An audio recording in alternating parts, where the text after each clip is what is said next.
এই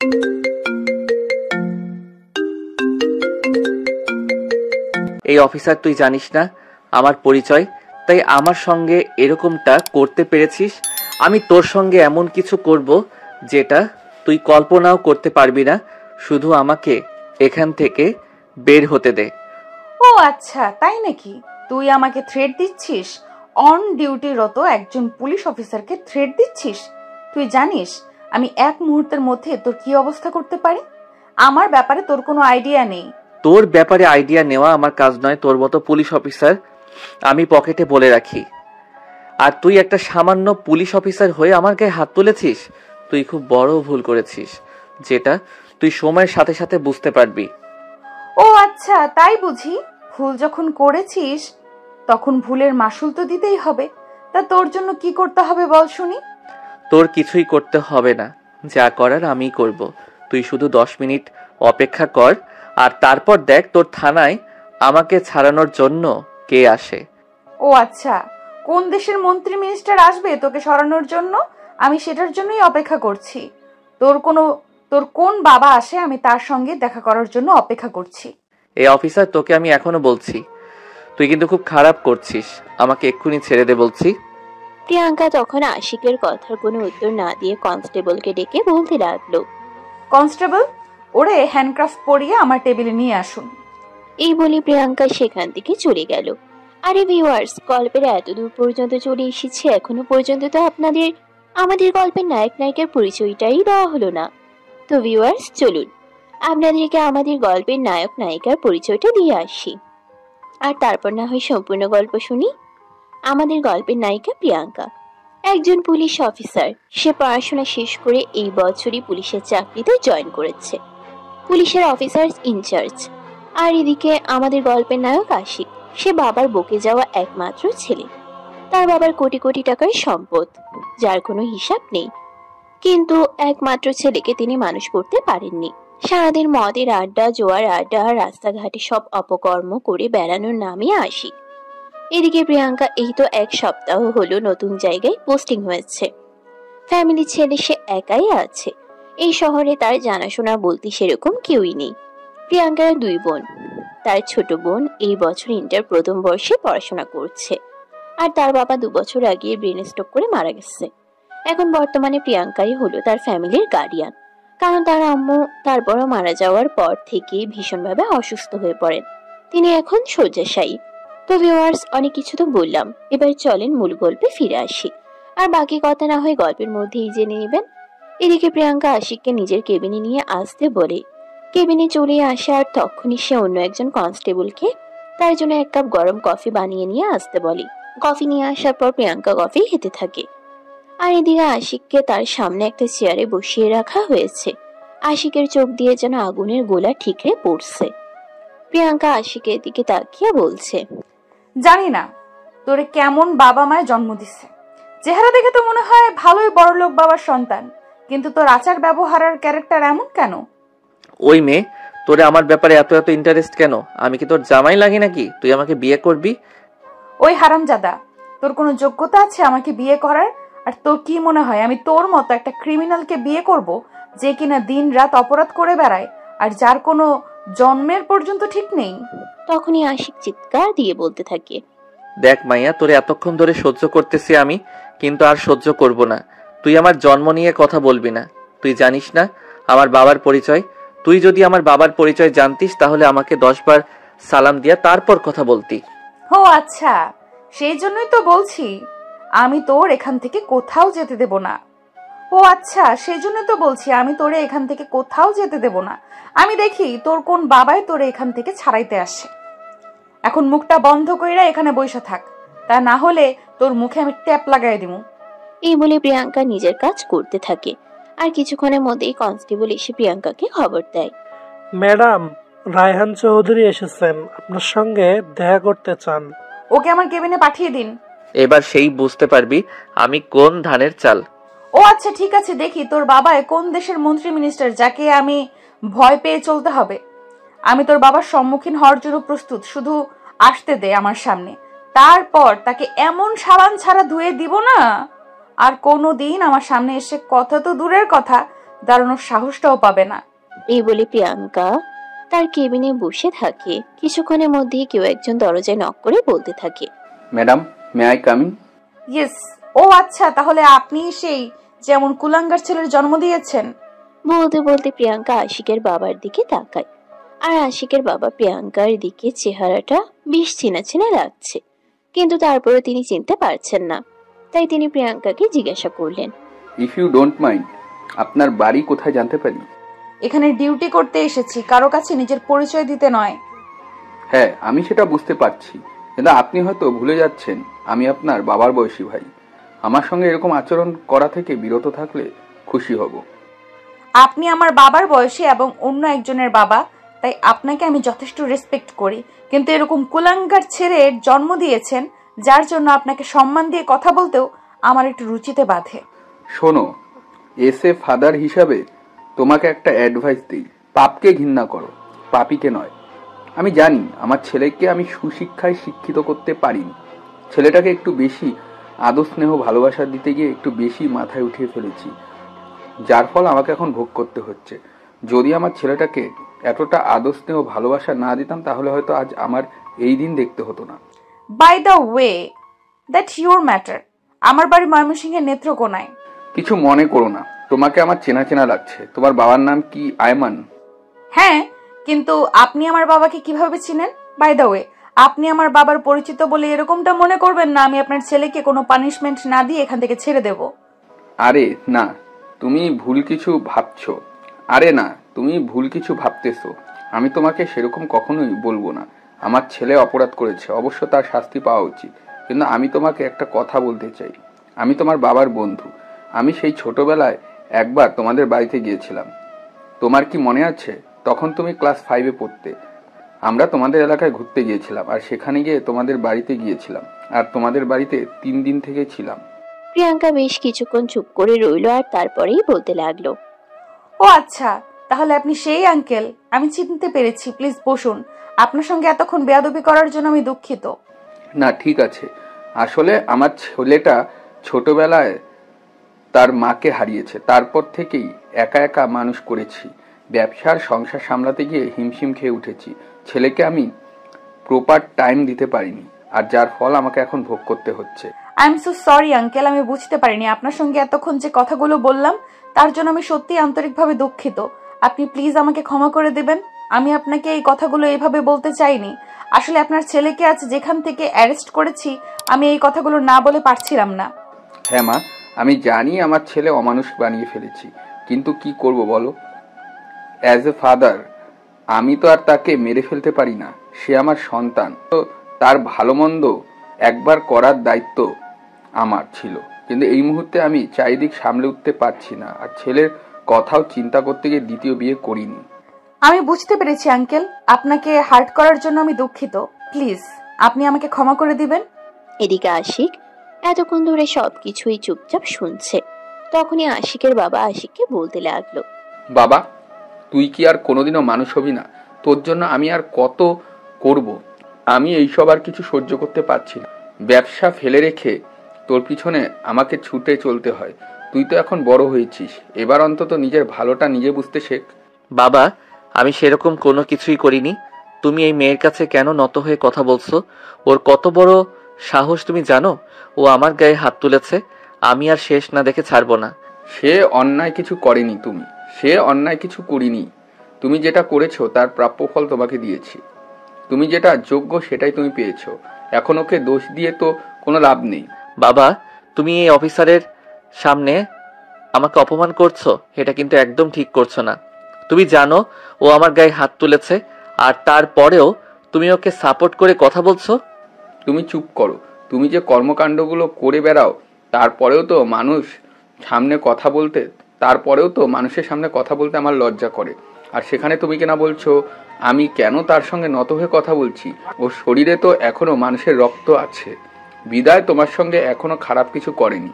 অন্য কেউ হলে তোমার সঙ্গে কি করতো আমি তো সেটাই ভেবে পাই না। ঠিক আছে আঙ্কেল, আপনি ওকে নিয়ে যান, আর একটু দেখে শুনে রাখবেন। আজও যা করেছে এটা যদি নেক্সট টাইম আবারও করে তাহলে কিন্তু আমি আর ছেড়ে দেব না। আজ শুধু আপনি আমার বাবার সেই বন্ধু যার জন্য আপনার ছেলেকে আমি ছেড়ে দিচ্ছি, কিন্তু এটাকে যদি আপনার ছেলে দুর্বলতা মনে করে তাহলে কিন্তু তার কপালে খারাপ কিছু হয়ে যাবে, তখন কিন্তু আর আমার কিছুই করার থাকবে না। আচ্ছা ঠিক আছে মা, আমি চেষ্টা করব, কিন্তু কতটুকু পারবো সেটা বলতে পারছি না। বাই দ্য ওয়ে, তোমার বাবার ফোন নাম্বারটা দেওয়া যাবে আমাকে? আসলে তোমার বাবার ফোন নাম্বারটা আমার কাছে ছিল, কিন্তু ফোনটা চুরি হয়ে গেছে। তারপর নতুন ফোন নেওয়ার পর অনেক চেষ্টা করেছি তোমার বাবার সঙ্গে যোগাযোগ করার, কিন্তু আর পারিনি। ও আচ্ছা ঠিক আছে, 01739। ধন্যবাদ তোমাকে, আমি তাহলে আসি। এই কথা বলে আশিকের বাবা আশিককে নিয়ে থানা থেকে বের হয়ে যায়। আর এদিকে থানা থেকে বের হওয়ার পরে আশিক তার বাবাকে বলতে থাকে, বাবা, তুমি এই মেয়েটার সামনে কেন নষ্ট হয়ে কথা বললে? তুমি জানো এই মেয়েটা আমার সঙ্গে কতটা খারাপ আচরণ করেছে? এই দেখো, আমার গালে 5 আঙ্গুলের ছাপ বসিয়ে দিয়েছে। প্লিজ আশিক, অনেক হয়েছে, তুমি এখন বড় হয়েছো, বোঝার চেষ্টা করো। আমাকে আর কত পরেশানি দিবা? আমি এসব কিছু আর নিতে পারছি না। তোমার তো এখন বয়স হয়েছে, ব্যবসা সামলাতে পারতে। তোমাকে সামলানো আমার জন্য দায়ী হয়ে গেছে। প্লিজ তুমি বোঝার চেষ্টা করো, এসব কিছু থেকে নিজেকে ফিরিয়ে নিয়ে আসো আর ভালো হয়ে যাও বলছি। বাবা প্লিজ, এসব ফালতু মাখা বন্ধ করো। টাকা পয়সা অর্থ সম্পদ তোমার তো অনেক আছে। আমিও যদি টাকা পয়সার পিছনে ছুটি তাহলে কি চলবে বলো? এখন তো নিজের লাইফটাকে এনজয় করার সময়, আর আমি সেটাই করছি। তাহলে তুমি কেন এটাকে মেনে নিতে পারছো না? দেখো, তুমি তোমার লাইফটাকে এনজয় করো, সে ব্যাপারে আমার কোনো দ্বিমত নেই। তুমি তোমার মতন থাকো, কিন্তু তুমি যেগুলো করছো এগুলো একদম ঠিক নয়। তুমি মদ, জুয়া, রাজনীতি নিয়ে মেতে থাকো, এগুলো একদম ভালো লাগে না। তুমি রাস্তার মেয়েদেরকে উত্তপ্ত করো, এগুলো একদমই ঠিক না। তাই বাবা হিসেবে তোমাকে বলছি, তুমি প্লিজ এগুলো থেকে বেরিয়ে আসো, এটা তোমার জন্যই ভালো হবে। এই বলে আশিককে নিয়ে গাড়িতে উঠে বসলেন। আর তারপরেই ড্রাইভার গাড়ি স্টার্ট করার কিছুক্ষণের মধ্যেই বাড়িতে এসে পৌঁছালো। আশিক বাড়িতে এসে মোবাইলটা অন করার পরই তার এক বন্ধু তাকে ফোন করে। কি রে, কি ব্যাপার দোস্ত? তোকে নাকি পুলিশ ধরে নিয়ে গেছে শুনলাম। হ্যাঁ, ধরে নিয়ে গেছিল, কিন্তু আটকে রাখতে পারিনি। আমি চলে এসেছি। দোস্ত, রাতে আমার বাসায় চলে আয়, রাতে বাসায় পার্টি দেব। দোস্ত, সেদিন রাতে তো তোর বাবা অনেক বকাবকি করছিল, কিন্তু আজ যদি আবার তোদের বাড়িতে আসি তাহলে যদি তোর বাবা আবার বকাবকি করে? আরে বেটা, কিছু হবে না, তুই চলে আয় তো। এত কিছু তোকে চিন্তা করতে হবে না, আমি সব সামলে নিব। এই বলে আশিক ফোন কেটে দিল আর রুমে এসে বিছানায় শুয়ে দিল একটা লম্বা ঘুম। বিকেল 5টার মতো বাজে। আশিকের বাবা আশিকের রুমে আসে, দেখে নাক ডেকে ঘুমোচ্ছে। এখনো গায়ে সেই সকালের জামা কাপড়গুলোই রয়ে গেছে, একটু গোসল পর্যন্ত করেনি। তাই আশিকের বাবা তাকে ঘুম থেকে ডেকে তুলল আর ফ্রেশ হয়ে আসতে বলল। বেশ কিছুক্ষণ পর আশিক ফ্রেশ হয়ে আসলে আশিকের বাবা নিজেই তাকে খাবার খেতে দেয়। আর তারপর তার পাশে বসে তার মাথায় হাত রেখে বলতে থাকে, দেখ বাবা, তোর মা আমাদের ছেড়ে চলে গেছে, অনেক বছর হয়ে গেছে। তারপর তোর ভাইয়ের কথা চিন্তা করে আমি আমার জীবনের কথা একটাবারও চিন্তা করিনি। আর এখন তোর চিন্তাই করছি। কিন্তু তুই কেন এরকম করছিস বল? তুই যদি আমাকে না বুঝিস তাহলে আমি কোথায় যাব? আরে বাবা, আমি তোমার কথা বুঝি বলেই তো তোমার টাকা পয়সাগুলোকে ধ্বংস করছি। কারণ তোমার এত এত কোটি কোটি টাকার সম্পদ, আমি যদি এগুলোকে শেষ না করি তাহলে কে শেষ করবে বলো শুনি? আশিকের বাবা আশিকের কথা শুনে খুবই হতাশ। তিনি কোনোভাবেই বুঝে উঠতে পারেন না তিনি এই বিপদগামী ছেলেকে কিভাবে ফিরিয়ে আনবেন, কিভাবে ছেলেকে আরেকটা সুস্থ স্বাভাবিক জীবন উপহার দিবেন। আদৌ এটা কোনোদিন সম্ভব হবে না, কোনোভাবেও এটা অসম্ভব। এসব চিন্তা করতে করতেই তিনি নিজের রুমে চলে যান। এদিকে রাত আনুমানিক 10টার মতো বাজে। তখনই হঠাৎ আশিকের বাবার মনে পড়ল প্রিয়াঙ্কার কাছ থেকে তিনি প্রিয়াঙ্কার ফোন নাম্বার নিয়ে এসেছিলেন। একবার কল দিয়ে খোঁজ নেওয়া যাক। যেমন চিন্তা তেমনই কাজ। আশিকের বাবা মোবাইলটা বের করে প্রিয়াঙ্কার বাবার নাম্বারে ফোন দিলেন। 2বার রিং হতে না হতেই প্রিয়াঙ্কার বাবা ফোনটা রিসিভ করলো আর অপর প্রান্ত থেকে বলতে লাগলো, আসসালামু আলাইকুম, কে বলছেন? ওয়ালাইকুম আসসালাম, আমি রায়হান চৌধুরী বলছি ঢাকা থেকে। আমায় চিনতে পারছিস? ও আচ্ছা দোস্ত, কেমন আছিস? বাই দ্য ওয়ে, তুই আমার ফোন নাম্বার কোথায় পেলি? আমি তো তোর আগের নাম্বারে অনেকবার ফোন দিয়েছিলাম, কিন্তু ফোন সুইচ অফ বলছিল, তাই পরে আর চেষ্টা করিনি। আসলে বেশ কয়েক বছর আগে আমার ওই ফোনটা চুরি হয়ে গেছিল, তারপর তোর সঙ্গে যোগাযোগ করার চেষ্টা করলেও আর করতে পারিনি। এর মধ্যে কাজের ব্যস্ততায় ছিলাম, তাই আর তোদের এলাকাতে যাওয়া হয়নি। যেখানে গিয়ে তোর সঙ্গে যোগাযোগ করতে পারিনি। বাই দা ওয়ে, কেমন আছিস? এই তো আলহামদুলিল্লাহ, আল্লাহর রহমতে ভালোই আছি। তোর কি অবস্থা সেইটাই বল। ভাবি আর বাচ্চা কেমন আছে? কি আর বলবো দোস্ত, তোর ভাবি তো প্রায় 10 বছর আগেই মারা গেছে। তোদের ওখান থেকে ফিরে আসার কয়েক মাস পরেই ছেলেটা আছে আমার কাছে। তবে আমার দুর্ভাগ্য কি জানিস, ছেলেটাকে আমি মানুষ করতে পারিনি। ওহো, এটা তো খুবই দুঃখজনক কথা। আবার ছেলে এখন কোথায় আছে? পড়াশোনা কি শেষ করে? আরে তুই যে কি বলিস না, পড়াশোনা শেষ করবে, ইন্টার পাস করার পর তো আর তার থেকে পড়াশোনাও কন্টিনিউ করতেই পারেনি। ভার্সিটিতে অ্যাডমিশন করেছিলাম, কিন্তু একদিনও ক্লাস করেনি। তোর মেয়ে তো মাশাল্লাহ বড় হয়ে গেছে, দেখতে একদম তোর মতোই হয়েছে। হ্যাঁ, কিন্তু তুই আমার মেয়েকে কোথায় পেলি? আরে ভূত, তোর মেয়ে যে পুলিশের চাকরি করে, সে বর্তমানে যে এলাকায় পোস্টিং পেয়েছে সেটাই আমার এলাকা। ও আচ্ছা আচ্ছা, তাহলে এই ব্যাপার। তাহলে তো ভালোই হলো। আমার মেয়েটাকে একটু দেখে রাখিস। আমার মেয়েটা না আবার প্রচন্ড রাগী আর জেদি। একে তো করে পুলিশের চাকরি, যদি কেউ কোনো অপরাধ করে ফেলে তার সামনে, তাহলে আর কোনো রক্ষা নেই। হ্যাঁ হ্যাঁ, সেটাই তো আজ দেখতে পেলাম। আসলে আমার ছেলেকে একটা কারণে তোর মেয়ে গ্রেফতার করে থানায় নিয়ে গিয়েছিল, আর তারপর ছেলেকে ছাড়তে গিয়ে সেখানে তোর মেয়ের সঙ্গে পরিচয় হলো। ও আচ্ছা, তাহলে তো ভালোই হলো। যেহেতু আমার মেয়েটা তোর এলাকায় আছে, তাহলে কোনো ঝামেলা করলে একটু খেয়াল রাখিস, কেমন? সে তো অবশ্যই রাখবো। আচ্ছা, তুই একবার ভাবিকে নিয়ে আমাদের বাসায় আয়, তোকে একটু দেখতে খুব মন চাইছে। আমি তো ব্যবসার কাজে ব্যস্ত আছি, তাই তোকে আসতে বললাম। প্লিজ তুই কিছু মনে করিস না। আরে না না, সেরকম কোনো ব্যাপার না। আমিও ভাবছিলাম এই সপ্তাহেই একবার মেয়ের কাছে বেড়াতে আসবো। আর এখন যেহেতু তুই ওই এলাকাতেই থাকিস, তাহলে মেয়ের কাছে বেড়াতে আসলে তোকে তো দেখে আসতে পারবো। তাহলে তো ভালোই হবে। আচ্ছা ঠিক আছে, তাহলে চলে আয়। আর যেদিন আসবি আমাকে ফোন করে আসিস, আমি নিজে তোকে স্টেশনে রিসিভ করতে যাব। আরে তুই বাসে করে কেন আসবি? আমি গাড়ি পাঠিয়ে দিচ্ছি, তুই গাড়িতে চলে আসবি। যেদিন আসবি তার আগের দিন আমাকে ফোন করিস। আরে না না, সেটার কোনো প্রয়োজন হবে না। আমি বাসে করে চলে আসতে পারবো। অযথাই তোর প্যারা নিতে হবে না। আমি এসে তারপর তোকে ফোন করবো নি, কেমন? আরে না, এরকম হয় নাকি? তুই আমার বন্ধু, আর তুই আমার বাসায় আসবি, সেখানে তোকে বাসে করে আসতে হবে? এটা তো হতে পারে না। আমার নিজের গাড়ি আছে, আমি ড্রাইভারকে বলে রাখবো, তুই আসার আগের দিন ফোন দিবি, আমি গাড়ি পাঠিয়ে দেবো। আচ্ছা ঠিক আছে, তুই যখন মানবি না তাহলে আমি ফোন করবো নি। এই বলে বেশ কিছুক্ষণ গল্প গুজব করে আর তারপর ফোন রেখে দেয়। এদিকে এরপর কেটে যায় 2 দিন। প্রিয়াঙ্কার বাবা প্রিয়াঙ্কাকে ফোন করে। কিরে মা, কেমন আছিস? কদিন ধরে সেরকম ফোন কল করছিস না। আসলে বাবা, তুমি তো জানোই আমার নতুন জায়গায় পোস্টিং হয়েছে, এখানে একটু কাজের চাপ বেশি, তাই সময় বের করে তোমাকে ফোন করা হয়ে ওঠে না। যাই হোক, কেমন আছো? এই তো আলহামদুলিল্লাহ, আল্লাহর রহমতে ভালোই আছি। আমি কাল তোর ওখানে আসছি। হ্যাঁ আচ্ছা ঠিক আছে, তুমি স্টেশনে এসে পৌঁছানোর আধা ঘন্টা আগে আমাকে ফোন দিয়ে জানিয়ে দিও, আমি তোমাকে রিসিভ করতে যাব। সেটার কোনো প্রয়োজন হবে না রে মা। রায়হান আঙ্কেল বলেছে আমার জন্য গাড়ি পাঠাবে। কেন? উনি কেন গাড়ি পাঠাবেন? তুমি বাসে করে আসবে আর আমি তোমাকে রিসিভ করতে যাব। তোমার কাছে কে বেশি ইম্পর্টেন্ট, আমি নাকি উনি? আরে না, এভাবে বলে না। ও আমার ছোটবেলার বন্ধু। ওর সঙ্গে সেই ছোট্টবেলা থেকে আমার সম্পর্ক। এতদিন যোগাযোগ বন্ধ ছিল, তাই তার সঙ্গে সেভাবে কথা বলা হয়ে ওঠেনি। এখন আবার যোগাযোগ হয়েছে, তাই সে অনেক রিকোয়েস্ট করে বলেছে সে ড্রাইভার পাঠাবে গাড়ি দিয়ে, আমি যেন তার গাড়িতে করেই ঢাকায় পৌঁছাই। প্লিজ মা, তুমি মন খারাপ করিস না। আমি তোর বাবা, সারা জীবন তোর বাবা হয়েই থাকবো মা। আচ্ছা ঠিক আছে, সাবধানে আসবে, আর রাস্তায় কোনো সমস্যা হলে সঙ্গে সঙ্গেই আমাকে ফোন করবে। আচ্ছা ঠিক আছে। এই তো আমার লক্ষ্মী মেয়ের মতো কথা।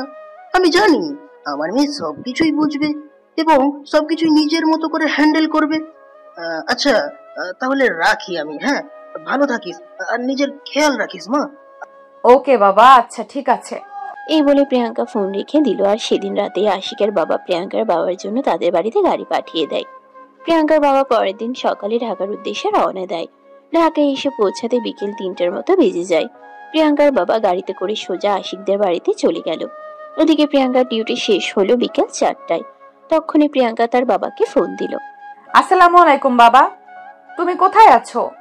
এখনো এসে পৌঁছাওনি? আরে মা, আমি তো আরো প্রায় ঘন্টাখানেক আগে চলে এসেছি। ভাবছিলাম তোকে ফোন দেব, কিন্তু তুই ডিউটিতে আছিস, তাই তোকে আর ফোন করা হয়নি। তাহলে তুমি এতক্ষণ ধরে কোথায় আছো? আমাকে ফোন করনি কেন? বাসার চাবি তো আমার কাছে। আসলে মা, আমি তোকে বলেছিলাম না তোর আঙ্কেলের কথা, আমি তাদের বাসাতে এসে উঠেছি।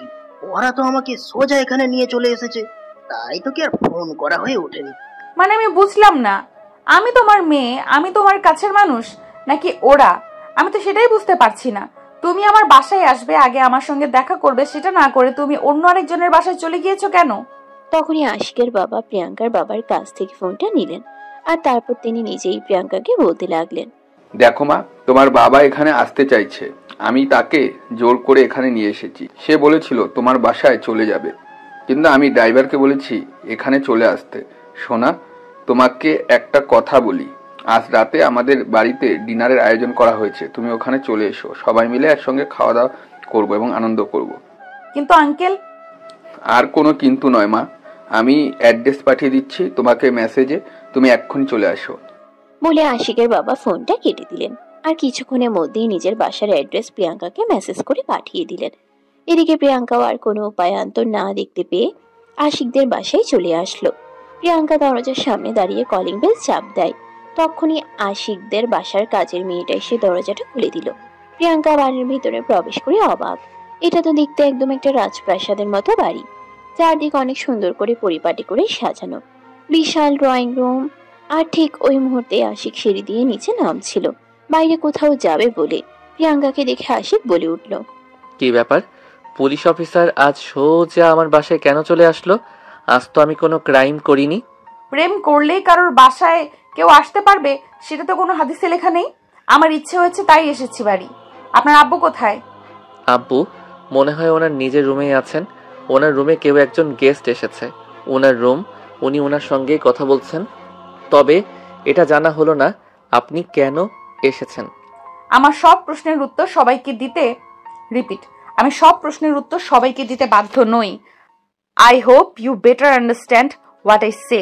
এই বলে প্রিয়াঙ্কা সেখান থেকে উপরে চলে গেল আর আশিকের বাবার রুম খুঁজে নিল। এদিকে আশিক বাসা থেকে বের হয়ে তার বন্ধুদের সঙ্গে আড্ডা দিতে চলে আসে ক্লাবে। কিন্তু আশিকের মন পড়ে আছে বাসায়। ওই পুলিশ অফিসার আজ কেন আবার তার বাসায় এসেছে? নিশ্চিত কোনো ঝামেলা পাকাবে, এটা দিয়েই আশিক চিন্তা করছিল। তখনই তার বন্ধু তাকে বলতে লাগলো, কি ব্যাপার দোস্ত, কি হয়েছে? তোকে এমন চিন্তিত দেখাচ্ছে কেন? তুই কি কোনো বিষয় নিয়ে চিন্তায় আছিস? বল। আরে না দোস্ত, সেরকম কোনো ব্যাপার নয়, তবে ব্যাপারটা একটু চিন্তারও। তুই তো জানিস আমাদের থানায় নতুন একজন অফিসার এসেছে, মেয়ে। সেদিন যে আমাকে অ্যারেস্ট করে নিয়ে গিয়েছিল থানায়। ও হ্যাঁ, মনে পড়েছে, কিন্তু এখন কি হয়েছে সেটা বল। ওই মেয়েটা আজ আবার আমাদের বাড়িতে এসেছে বাবার সঙ্গে দেখা করতে। কি যেন এসেছে, আমি সেটাই বুঝতে পারছি না। কাম অন দোস্ত, এতে চিন্তা করার কিছু নেই। যা ইচ্ছা তাই হয়ে যাক না কেন, তোর এত চিন্তা করার কি আছে? ওই মেয়ে যদি তোকে অ্যারেস্ট করে আবারও থানায় নিয়ে যায়, তখন তো আবার তোর বাবাই তোকে ছাড়িয়ে নিয়ে আসবে। তাহলে এত চিন্তা করছিস কেন, বল শুনি। ব্যাপারটা সেরকম নয়। বাসায় ঢোকার পরে আমার সঙ্গে তার দেখা হয়েছিল। আমি তাকে জিজ্ঞাসা করেছিলাম, কিন্তু সে আমার কথার কোনো উত্তর দেয়নি। তাই একটু বেশি টেনশন হচ্ছে। আরে ভাই, এসব বালে চিন্তা বাদ দে তো, যা হয় হবে, এত চিন্তা করার কিছু নেই। দোস্ত চল, এখন আমরা এখান থেকে বের হয়ে যাই। আমাদের ক্লাবের পাশেই যে আরেকটা নাইট ক্লাব আছে না, ওখানে আজ রাতে ডিস্কো পার্টি হবে। নতুন নতুন কিছু ডান্সার এসেছে, ওখানে ওদের সঙ্গে মজা করবো রাতে। ওকে ঠিক আছে, চল তাহলে সেখানেই যাই। আমার সব চিন্তা করতে একদমই ভালো লাগছে না। নিজেকে একটু রিফ্রেশমেন্ট উপহার দিতে চাই। এই বলে আশিক তার বন্ধু সেখান থেকে চলে গেল। ক্লাবে বেশ কিছুক্ষণ সময় কাটানো ইতিমধ্যে ক্লাবের পার্টি শুরু হয়ে গেছে। আশিক আর তার বন্ধুরা ইচ্ছা মতো ড্রিঙ্কস করছে, কিন্তু আশিকের মাথা থেকে ওই চিন্তাটা কোনোভাবেই যাচ্ছে না। প্রিয়াঙ্কা কেন তাদের বাড়িতে এসেছে, তাই সে তার বন্ধুদের কোনো কিছু না বলে নাইট ক্লাব থেকে বের হয়ে সোজা বাসায় চলে আসলো। কিন্তু সে এতটাই বেশি ড্রিঙ্ক করে ফেলেছিল যে একদম টাল মাতাল অবস্থা। ড্রাইভার তাকে কোনো রকমে বাসা পর্যন্ত নিয়ে আসে। প্রিয়াঙ্কা, প্রিয়াঙ্কার বাবা আর আশিকের বাবা তিনজনের ড্রয়িং রুমে বসে গল্প করছিল। রাত তখন 12টা। তখনই হঠাৎ করে কলিং বেলের আওয়াজ শুনে আশিকের বাবা উঠে যেতে চাইছিল সেখান থেকে, কারণ তিনি জানেন এই মুহূর্তে তার ছেলে ছাড়া অন্য কেউ আসতে পারে না। আর ঠিক তখনই প্রিয়াঙ্কাকে থামিয়ে দিয়ে বলল, আরে আঙ্কেল, আপনি কোথায় যাচ্ছেন? আপনাকে কোথাও যেতে হবে না, আমি যাচ্ছি। আমি দেখছি কে এসেছে, আপনারা দুজন গল্প করুন। এই বলে প্রিয়াঙ্কা সেখান থেকে উঠে গিয়ে দরজাটা খুলে দিল। আর তখনই দেখতে পেল আশিক একদম মাতাল অবস্থায় রয়েছে। ড্রাইভার তাকে ধরে রেখেছে। কোন রকম প্রিয়াঙ্কা তখনই রেগে গিয়ে বলতে লাগলো, আর এটা মানুষ নাকি অন্য কিছু, আমি তো সেটাই বুঝতে পারছি না। মানুষ এতটা মাতাল হতে পারে যে নিজের ব্যালেন্স হারিয়ে ফেলে? তখনই পিছন থেকে আশিকের বাবা বলতে থাকে, এর জন্যই আমি তোমাকে বলেছিলাম এখানে আসার কোনো প্রয়োজন নেই। তুমি যাও তোমার বাবার সঙ্গে গিয়ে বোঝো। আমি আশিককে তার রুমে পৌঁছে দিব, তারপর আসছি। কোনো সমস্যা নেই আঙ্কেল, আপনি চান আপনি বাবার সাথে বসে গল্প করুন, আমি আপনার ছেলেকে তার রুমে পৌঁছে দিচ্ছি। এই বলে প্রিয়াঙ্কা আশিকের হাত ধরে তাকে সিঁড়ি দিয়ে উপরে নিয়ে যেতে লাগলো। আর সবটাই আশিকের বাবা আর প্রিয়াঙ্কার বাবা ড্রয়িং রুমে বসে বসে দেখছিলেন। আশিক বারবার মাতাল হয়ে প্রিয়াঙ্কার গায়ের উপরে ঢলে পড়ছিল, কিন্তু তারপরেও প্রিয়াঙ্কা যথেষ্ট শক্তি সামর্থ্যবান একটা মেয়ে। যেহেতু পুলিশের চাকরি করে তাই তাকে সামাল দিয়ে তার রুম পর্যন্ত নিয়ে আসলো। বিছানার উপর শুয়ে দিয়ে প্রিয়াঙ্কা যেই না সোজা উঠে দাঁড়াতে চাইছিল, তখন আশিক প্রিয়াঙ্কার হাত ধরে একটা টান দিয়ে প্রিয়াঙ্কাকে নিজের বুকের সঙ্গে মিশিয়ে নিল। আর ওই মুহূর্তেই প্রিয়াঙ্কার ঠোঁট দুটো একদম আশিকের দুই ঠোঁটের ভিতর ঢুকে গেল। প্রিয়াঙ্কা কোনো কিছু বুঝে ওঠার আগে আশিক তার দুই ঠোঁটে ইচ্ছে মতো চুমু খেতে লাগলো। প্রায় 2 মিনিট চুমু খাওয়ার পর প্রিয়াঙ্কা নিজের শরীরের সমস্ত শক্তি দিয়ে আশিকের থেকে নিজেকে ছাড়িয়ে নেয়। আর তারপরে রুম থেকে বের হয়ে চলে যেতে চাইছিল। আর ঠিক তখনই পিছন থেকে শুনতে পায়, ওই জান পাখি, চলে যাচ্ছ কেন? তোমার আদর খেতে খুব ইচ্ছে করছে, আসো না, তোমায় একটু আদর করি। তুই এখন মাতাল অবস্থায় আছিস আর আমি তোর বাড়িতে আছি, তাই এখন তোকে কিছু বললাম না। কাল সকাল হোক, তারপর দেখ তোর কি অবস্থা আমি করি। আমাকে এভাবে জড়িয়ে ধরে চুমু খাওয়া, তাই না? তোর ওই ঠোঁটে যদি আমি আগুনের ছ্যাঁকানা দিয়েছি তাহলে আমার নাম প্রিয়াঙ্কা নয়। এই বলে প্রিয়াঙ্কা দরজাটা বাইরের দিক থেকে আটকে দিয়ে রুম থেকে বের হয়ে চলে গেল। তখনও প্রিয়াঙ্কার বাবা আর আশিকের বাবা দুজনে ড্রয়িং রুমে বসে আছে। প্রিয়াঙ্কা একটা দীর্ঘশ্বাস ছেড়ে আশিকের বাবাকে বলতে লাগলো, জানেন কেন জানি না, আমার সত্যি এটা মনে হচ্ছে যে একটা সন্তানের জীবনে তার বাবার চাইতে মায়ের গুরুত্বটা অনেক বেশি। কারণ মায়ের তত্ত্বাবধানে থাকা সন্তানগুলো আদর শাসন সবটাই পায়, কিন্তু বাবার তত্ত্বাবধানে থাকা সন্তানগুলো শুধু আদরটাই পেয়ে থাকে, শাসনটা সেরকম ভাবে তাদের পাওয়া হয়ে ওঠে না। আমি জানি না তুমি এই কথাগুলো কেন বলছো, কিন্তু আমি কি করব বলো শুনি? আমার কি বা করার আছে? তো ব্লাড ক্যান্সারের তোমার আন্টি মারা যাওয়ায় অনেক চেষ্টা করেছিলাম তাকে বাঁচিয়ে রাখার জন্য, কিন্তু শেষমেশ সেটা আর সম্ভব হয়ে ওঠেনি। তারপর থেকে সংসার, ব্যবসা আর সন্তান তিনটাকে এক হাতে সামলে দিয়েছি।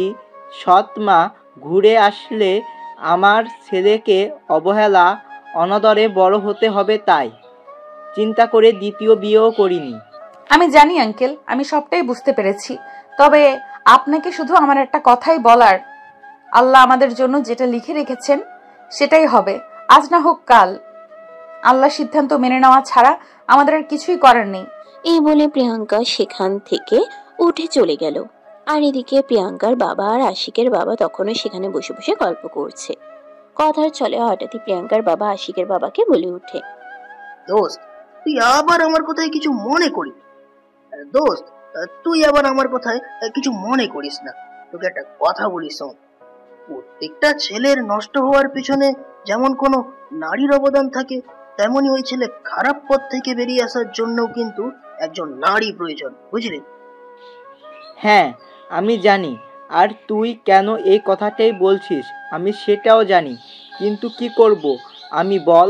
আমার ছেলের মতো নষ্ট একটা ছেলের কাছে কোনো বাবা চাইবে তার মেয়েকে বিয়ে দিতে, তার মেয়ের জীবনটা নষ্ট করতে? সেটা ঠিক আছে, তারপরও আমি বলবো একজন বাবা হিসেবে তুই চেষ্টা তো করে দেখতে পারিস, তাই না? দোস্ত তুই বলছিস বলে বলছি না, আমি এই জন্যই তোকে খবর দিয়ে এখানে ডেকে পাঠিয়েছি। তোর মেয়েকে আমার মাশাল্লাহ বেশ পছন্দ হয়েছে আমার ছেলের জীবনসঙ্গী হিসেবে। যদি তোর কাছে তোর মেয়েটাকে চাই দিবি? কথাটা শুনে মুহূর্তের মধ্যে স্তব্ধ হয়ে যান প্রিয়াঙ্কার বাবা। তিনি ভাবতেও পারেননি আশিকের বাবা তার বন্ধু হয়ে তার কাছে এমন কিছু আবদার করে বসবে।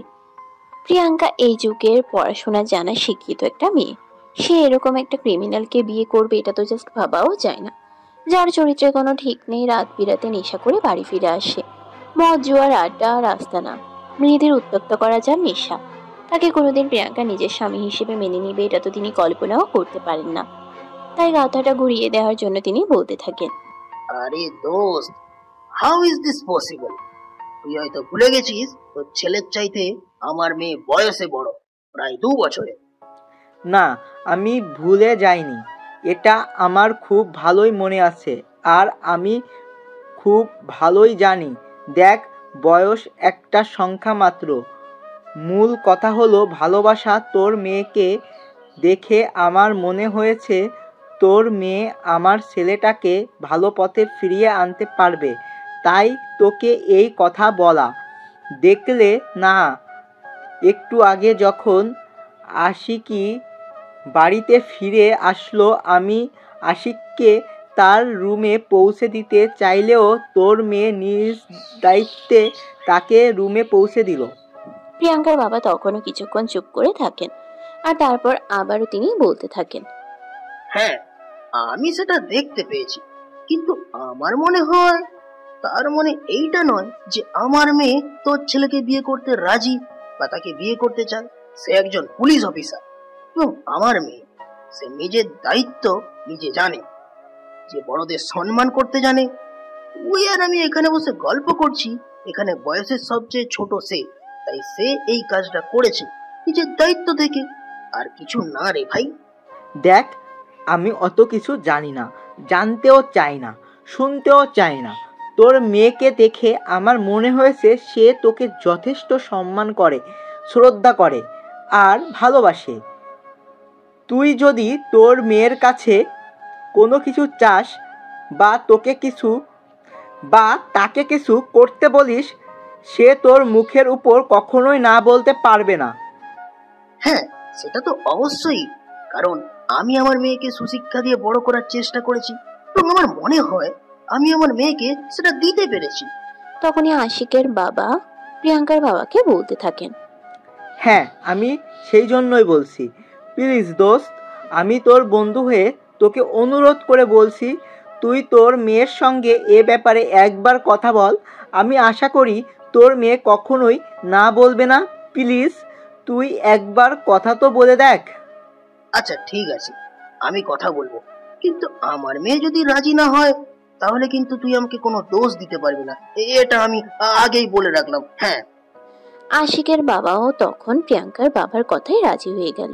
আর তারপরেও দুজন আরো বেশ কিছুক্ষণ গল্পগুজব করে রাত 1টার দিকে নিজেদের রুমে গিয়ে ঘুমিয়ে পড়ল।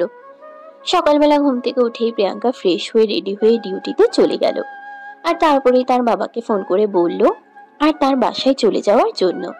এই বলে প্রিয়াঙ্কা ফোন রেখে দেয়। আর এদিকে আশিকের বাবা ঘুম থেকে উঠে প্রিয়াঙ্কার বাবাকে নিয়ে নাস্তা শেষ করলেন, আর তারপর দুজনে মিলে একটু বাইরে বের হলেন ঘুরতে যাওয়ার জন্য। আজ আশিকের বাবা অফিসে যায়নি, বন্ধু এসেছে বন্ধুকে সময় দিবেন বলে। সারাদিন দুজনে মিলে ঘোরাঘুরি করলো, আর বিকেল বেলা যখন বাসায় ফেরার সময় হলো তখনই প্রিয়াঙ্কার বাবা আশিকের বাবাকে বলে প্রিয়াঙ্কার বাসায় যাওয়ার জন্য। এটা শুনে আশিকের বাবার মন খারাপ হয়ে গেল। তিনি প্রিয়াঙ্কার বাবাকে বলতে লাগলেন, আরে দোষ, এই তো কালকে তুই ঢাকায় এলি, একটা রাত আমার বাসায় থাকলে আর 2-3 দিন থাক না, তারপর না হয় মেয়ের বাসায় যাবি। আরে না দোস্ত, এরকমটা বললে হবে না। আমার মেয়ে প্রচন্ড পরিমাণ রেগে যাবে, আর আমার মেয়ে যদি একবার রেগে যায় না তাহলে তাকে সামলানোটা একদম দায়ী হয়ে যাবে। তাই প্লিজ তুই আমাকে আর আটকাস না। আজ মেয়ের বাসায় চলে যাই, তারপর না হয় ওই 2-3 দিন পর আবারও তোর বাসায় আসা যাবে। হ্যাঁ, আবারও আসা যাবে। এই বলে প্রিয়াঙ্কার বাবা আশিকের বাবার কাছ থেকে বিদায় নিয়ে প্রিয়াঙ্কার বাসায় চলে আসে। আর এদিকে প্রিয়াঙ্কা বসে বসে তার বাবার জন্যই অপেক্ষা করছিল। অফিস থেকে আজ 2টা 2:30টার দিকে চলে এসেছে। তারপর বাসায় এসে আজ তার বাবার পছন্দের মতো অনেক খাবার রান্না করেছে। রাতের বেলা বাবা মেয়ে একসঙ্গে খাবার টেবিলে বসেছে, খাবার খাওয়া শুরু করেছে। তখনই হঠাৎ করে প্রিয়াঙ্কার বাবা প্রিয়াঙ্কাকে বলতে লাগলো, মা, তোকে একটা কথা বলতে চাই। হ্যাঁ বলো, কি বলবে? আসলে আমি বুঝতে পারছি না যে এই কথাটা তোকে যে কিভাবে বলবো, আর ওই কিভাবে শুরু করব। এত কিছু চিন্তা করার কি আছে বাবা, বলো তুমি কি বলবে। আসলে পড়াশোনা তো তুই শেষ করেছিস, চাকরি বাকরিও করছিস, এবার একটু নিজের ব্যাপারে কিছু চিন্তা ভাবনা কর। নিজের ব্যাপারে আর কি চিন্তা করব বাবা, পড়াশোনা শেষ করলাম, পুলিশের চাকরি করছি, আর কি চাই জীবনে? না না, আসলে আমি এসব কিছুই বলতে চাই না তোমাকে। আমি যদি তোমাকে তোমার পার্সোনাল লাইফের কথা চিন্তা করতে বলেছি, বয়স তো তোমার যথেষ্টই হয়েছে, এবার তো একটু সংসারী হও মা। বাবা তুমি জানো আমি এখন এসব কিছু নিয়ে চিন্তা করছি না, তাছাড়া আমি বিয়ে করতেও চাই না, আমি তোমাদের নিয়ে ভালো থাকতে চাই। কেন তোমরা কি চাও না আমি তোমাদের কাছে থাকি? দেখো মা, মেয়েদের বাবাদের যদি সাধ্য থাকতো তাহলে তারা তাদের মেয়েকে কখনোই বিয়ে দিত না, নিজের কাছেই রেখে দিত। দেখো দেখো বা, টাকা পয়সা অর্থ সম্পদের জন্য কেউ কখনো বিয়ে করে না। জীবনে একজন সঠিক মানুষ আর জীবনের শেষ সময়ে পাশে থাকার জন্য কাউকে প্রয়োজন, আর সেই জন্যই মানুষ বিয়ে করে। বাবা আমি সিরিয়াসলি ওইসব কথা এখন ভাবছি না, যখন প্রয়োজন হবে তখন আমি নিজেই তোমাদের বলবো, তাই প্লিজ এসব ফালতু কথা বলে আমাকে কোনো লাভ নেই। ও আচ্ছা, বুঝতে পেরেছি, তুই এখন বড় হয়েছিস তো, তাই আমাদের কথা আর তোর ভালো লাগবে না। ঠিক আছে, তুই যেটা ভালো মনে করিস সেটাই কর, তবে আমি বেঁচে থাকতে মনে হয় মেয়ের জামাই আর নাতি নাতনির মুখ দেখে যেতে পারবো না রে। বাবা হয়েছে, থাক, আর কথা বলতে হবে না।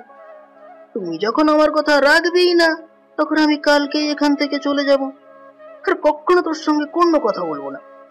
তুমি কেন এমন করছো আমি সেটা বুঝতে পারছি না। তুমি তো আমার লক্ষ্মী বাবা, তুমি তো চাও তোমার মেয়ে সব সময় ভালো থাকুক, নিজের স্বপ্ন পূরণ করুক, তাহলে আজ কেন তুমি এমন করছো? আমি সব সময় তোর কথা ভাবি, তোর কথা চিন্তা করি। দেখ, তোর ছোট বোনেরও বিয়ের বয়স হয়ে গেছে, তাকেও তো বিয়ে দিতে হবে। এখন তোকে রেখে তো আর তাকে বিয়ে দিতে পারবো না। তাছাড়া তুই তো জানিস সে একটা ছেলেকে পছন্দ করে, আর ওই ছেলেও বিয়ে করতে চাইছে। হ্যাঁ, এটা তো খুবই ভালো খবর। ঠিক আছে, কোনো সমস্যা নেই, বিয়ের দিন তারিখ ফাইনাল হলে আমাকে জানিয়ে দিও, আমি ছুটি নিয়ে চলে যাব। আরে বাবা, আমি তোকে কেন এটা বোঝাতে পারছি না যে আগে তোর বিয়ে করতে হবে। বড় বোনকে রেখে তো আর ছোট বোনকে বিয়ে দিলে সমাজের মানুষের কাছে আমি মুখ দেখাতে পারবো না, আমার মান সম্মান সব চলে যাবে। তুই কেন এটা বুঝতে পারছিস না? এখন কি তোমার মেয়ের জন্য আমাকেও বিয়ে করতে হবে? হ্যাঁ অবশ্যই, কেন নয়। আগে তোকে বিয়ে দেবো, তারপর তোর বোনকে বিয়ে দিয়ে দেবো। তখন প্রিয়াঙ্কা বেশ কিছুক্ষণ চুপ করে থাকে, আর তারপর হতাশ হয়ে একটা দীর্ঘশ্বাস ফেলে বলতে থাকে, আচ্ছা ঠিক আছে, আমি রাজি, তুমি ব্যবস্থা করো। আর হ্যাঁ, একটা কথা বলে রাখি, বিয়ের আগে ছেলের ব্যাপারে একটু ভালোভাবে খোঁজ খবর নিয়ে নিও। বিয়ের পর যদি আমি জানতে পারি ওই ছেলের চরিত্রের সমস্যা আছে, তাহলে যে ওই ছেলের কি অবস্থা আমি করব সেটা তো তুমি খুব ভালো করেই জানো। হ্যাঁ, আমি খুব ভালো করেই জানি সেটা, তবে আমার অপরিচিত কারোর সঙ্গে তোমাকে আমি বিয়ে দেব না। আমার চেনা চেনা আছে এমন একজন ছেলের সঙ্গে তোমাকে বিয়ে দেব, তাই তোমার চিন্তার কোনো কারণ নেই। মানে তুমি কার কথা বলতে চাইছো আমি কিছু বুঝতে পারছি না। তখনই প্রিয়াঙ্কার বাবা আশিকের ব্যাপারে প্রিয়াঙ্কার সঙ্গে কথা বলেন। আশিকের কথা শুনে প্রিয়াঙ্কার মেজাজ একদম গরম হয়ে গেল। সে একটু আগে দৃষ্টি নিয়ে তার বাবার দিকে তাকিয়ে বলতে লাগলো, আমি বুঝতে পারছি ওই লোকটা তোমার মাথায় এসব গোবর মার্কা বুদ্ধি দেওয়ার জন্যই তোমাকে ওই বাড়িতে ডেকে নিয়েছিল, তাই না? তুমি ভাবলে কি করে ওর মতো একটা ক্রিমিনালকে আমি বিয়ে করব? তখনই প্রিয়াঙ্কার বাবা প্রিয়াঙ্কাকে রিকোয়েস্ট করতে থাকেন, আর এটা বলতে থাকেন তার বন্ধুকে তিনি কথা দিয়েছেন প্রিয়াঙ্কাকে তার ছেলের সঙ্গে বিয়ে দেবেন। এখন যদি তিনি নিজের কথা রাখতে না পারেন, তাহলে বন্ধুর সামনে তাকে ছোট হতে হবে। এই বলে তিনি অসহায় দৃষ্টিতে মেয়ের দিকে তাকিয়ে থাকেন। বেশ কিছুক্ষণ চুপ করে থাকার পর প্রিয়াঙ্কা বলে, বাবা তুমি একটা রিক্সাওয়ালার সঙ্গে আমার বিয়ে ঠিক করতে, তাও আমি মুখ বুঝে তাকে মেনে নিতাম, কিন্তু এই ছেলেটাকে আমি কিভাবে মেনে নিব তুমি সেটাই বলো। যার কোনো কিছু ঠিক নেই, তুমি বলো আমি কিভাবে তার সঙ্গে সংসার করব? দেখো মা, পৃথিবীতে সব মানুষই পারফেক্ট হয় না, পৃথিবীর সবাই যদি পরিপূর্ণ হতো তাহলে খারাপ মানুষ বলে তো কিছুই থাকতো না। তুই ওকে বিয়ে কর, ওকে তুই দায়িত্ব নিয়ে মানুষ কর। দেখ মা, আশিক ছেলেটা ছোটবেলায় তার মাকে হারিয়েছে। বাবার ভালোবাসাও সেভাবে তার পাওয়া হয়ে ওঠেনি, কারণ তার বাবা একা মানুষ, সবকিছু একা হাতে সামলিয়েছেন। তাই আমি জানি এবং মানি, একটা ছেলে মানুষের জীবনে যদি ভালোবাসার ছোঁয়া আসে তাহলে সে নিজেকে পরিবর্তন করে নিতে বাধ্য হয়। আচ্ছা ঠিক আছে, তুমি যখন এত করে বলছো, তাই আমি শুধু তোমার কথা রক্ষা করার জন্য ছেলেটাকে বিয়ে করতে রাজি। তবে আমার 1 বছর চেষ্টা করব, তারপর যদি না পারি তাহলে আমি নিজেই ডিভোর্স দিয়ে চলে আসব। তখন কিন্তু তুমি আমাকে কোনোভাবেই ওই ছেলের সঙ্গে থাকার জন্য রিকোয়েস্ট করতে পারবে না। আচ্ছা ঠিক আছে, আমি তো শর্তে রাজি। এই বলে প্রিয়াঙ্কার বাবা খাওয়া দাওয়া শেষ করে ঘুমিয়ে পড়েন। আর পরের দিন সকালেই আশিকের বাবা ফোন দিয়ে এই খবরটা জানান আর আশিকের সঙ্গে কথা বলতে বলেন। তাই তো সেদিন সকালবেলা নাস্তার টেবিলে আশিকের বাবা আশিককে প্রিয়াঙ্কার ব্যাপারে বলেন। প্রিয়াঙ্কার কথা শুনেই তো তার চক্ষু চড়ক গাছ। সে তার বাবাকে বলতে লাগলো, আরে বাবা, তোমার কি মাথা খারাপ হয়ে গেছে নাকি? তুই জানো তুমি কি বলছো? এই মেয়েকে আমি বিয়ে করব? আজ তো একটা ডাইনি, রাক্ষসী, শাকচুনি মার্কা মেয়ে। হ্যাঁ, তোমার ওকেই বিয়ে করতে হবে, আর এটা আমার আদেশ। যদি তুমি ওকে বিয়ে করতে রাজি না হও তাহলে আমি তোমার সমস্ত হাত খরচ বন্ধ করে দিব, তোমার সমস্ত কার্ড ব্লক করে দিব। তুমি আমার কাছ থেকে আর 1 টাকা করিও পাবে না। আরে বাবা, এসব তুমি কি বলছো? তোমার কি সত্যি মাথা খারাপ হয়ে গেছে নাকি? এই মেয়েটা আমার সঙ্গে সংসার করবে বলে তোমার মনে হয়? কেন করবে না? অবশ্যই করবে। এখানে না করার কি কারণ আছে? আমি তো সেটাই বুঝতে পারছি না। কারণ আমি ওই মেয়েটাকে একদিন থ্রেট নিয়েছিলাম যে আমি ওকে দেখে নেব, ওর এমন করুণ পরিণতি করব যে নিজের দিকে নিজেই ফিরে তাকাতে ভয় পাবে। আর এখন যদি আমি এই মেয়েটাকে বিয়ে করি তাহলে আমার জীবনটাকে একদম ঝালাপালা করে দেবে। এটা তুমি কেন বুঝতে পারছো না? দেখ, যে মেয়েরা অনেক বেশি রাগী হয় সে মেয়েরা মন খুলে কাউকে খুব বেশি ভালোবাসতে পারে। তুই অপরাধ করেছিস তাই তোকে শাস্তি দিয়েছে, ব্যাস। শাস্তি দেওয়ার কথা বলেছে, কিন্তু তার মানে এই নয় যে মেয়েটা পাথর। তার মনেও কিন্তু ভালোবাসা আছে, কিন্তু সেটা লুকায়িত। তুই মেয়েটার সঙ্গে একটু মেলামেশা কর, দেখবি মেয়েটা মন থেকে সত্যি অনেক ভালো। আর তুই নিজেকে একটু পরিবর্তন করার চেষ্টা কর। তুই তো জানিস তোর নিজের সম্পর্কে। তোর কি মনে হয় কোনো সাধারণ মেয়ে তোকে বিয়ে করতে চাইবে? কে আমাকে বিয়ে করতে চাইবে, কে আমাকে বিয়ে করতে চাইবে না, আমি সেই সব কিছু নিয়ে যে চিন্তাও করি না, এটা তো তুমি জানো। তাই প্লিজ আমাকে সব প্যারা দিও না। আমি আমার মতো একটু স্বাধীনভাবে বেঁচে থাকতে চাই। ঠিক আছে, তাহলে তুই তোর মতো স্বাধীনভাবে বেঁচে থাক, আমি তোকে কিছু বলবো না। তবে তুই আমার থেকে 1 টাকাও পাবি না, এটাই কিন্তু আমার শেষ কথা। এই বলে আশিকের বাবা ডাইনিং টেবিল থেকে উঠে চলে যেতে চাইছিল। আর ঠিক তখনই আশিক পিছন থেকে তার বাবাকে বলতে লাগলো, আচ্ছা ঠিক আছে, আমি রাজি। আশিকের বাবা তখন বলেন, আলহামদুলিল্লাহ। এই বলে তিনি সেদিনই প্রিয়াঙ্কার বাবার সঙ্গে কথা বলেন এবং আশিক প্রিয়াঙ্কার বিয়ের ডেট ফাইনালের সিদ্ধান্তে পৌঁছান। ওদিকে প্রিয়াঙ্কা ছিল ফ্যামিলির বড় মেয়ে, তার ছোট একটা বোন আছে, তাই এভাবে তারা শহরে হুট করে বিয়ের কাজ সেরে নিতে পারে না। তাই প্রিয়াঙ্কার বাবা আশিকের বাবাকে বলেন, দেখ, প্রিয়াঙ্কা আমার বড় মেয়ে। আমাদের বাড়িতে অনেক আত্মীয় স্বজন আছে। আমার মা বাবাও বেঁচে আছে। আমি তো তাদেরকে ফেলে রেখে এখানে একা একা মেয়ের বিয়ে দিতে পারি না। তাই তোদেরকে একটু কষ্ট করে আমাদের গ্রামের বাড়িতে যেতে হবে, আর প্রিয়াঙ্কার বিয়ের অনুষ্ঠান সেখানেই হবে। সেখান থেকেই তোর পুত্রবধূকে তুই নিয়ে আসতে পারবি। এই কথা শুনে আশিকের বাবা প্রিয়াঙ্কার বাবাকে বলেন, আচ্ছা ঠিক আছে, কোনো সমস্যা নেই, আমি তার প্রস্তাবে রাজি আছি। তাছাড়া গ্রামে বিয়ের অনুষ্ঠানে আমার খুব ভালো লাগে। আমার কোনো সমস্যা নেই গ্রামে গিয়ে আমার পুত্রবধূকে আমার বাড়িতে নিয়ে আসতে। তারপরেই প্রিয়াঙ্কা ছুটি নিয়ে গ্রামের বাড়িতে চলে গেল। আর 3 দিনের মধ্যেই তাদের বিয়ের সমস্ত আনুষ্ঠানিকতা শেষ করে প্রিয়াঙ্কাকে বউ সাজিয়ে নিজের গাড়িতে নিয়ে আসে আশিক। এদিকে আশিকদের বাড়ি শহরে, তো আশিক শহরে পরিবেশের বড় হয়েছে, তাই গ্রামের পরিবেশে বিয়ের অনুষ্ঠান তার সেরকম একটা ভালো লাগেনি। তাই সে সিদ্ধান্ত নিয়েছে শহরের বাড়িতে বিশাল বড় করে ধুমধাম করে বিয়ের অনুষ্ঠানের আয়োজন করবে। তার বাবাও তার কথাই রাজি হয়ে যায়, কারণ একমাত্র ছেলের বিয়ে বলে কথা। তাছাড়া তিনি শহরে যথেষ্ট অনেক বড় বড় লোকদের সঙ্গে তার চেনা জানা আর পরিচয় আছে। তাই তিনি ছেলের বিয়েতে নিজের পরিচয় সবাইকে ইনভাইট করতে চান।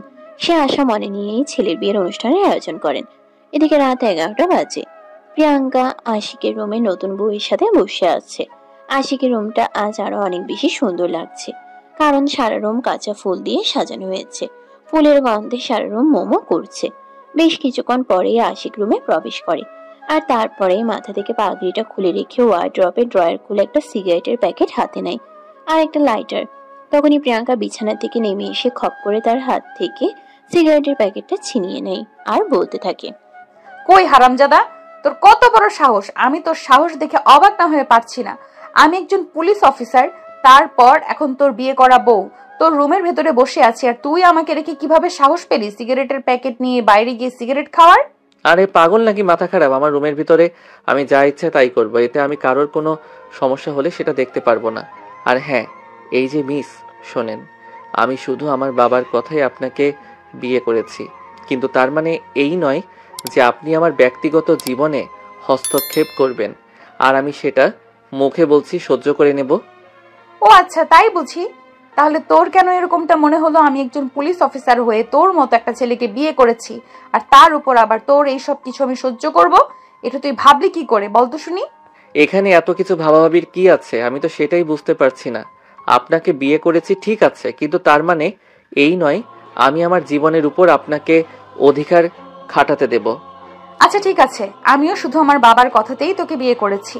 এখন আমিও তাহলে দেখে নিব তুই কিভাবে আমার সামনে দাঁড়িয়ে আমার ইচ্ছের মতো চলাফেরা না করে তোর ইচ্ছে মতো চলাফেরা করতে পারিস।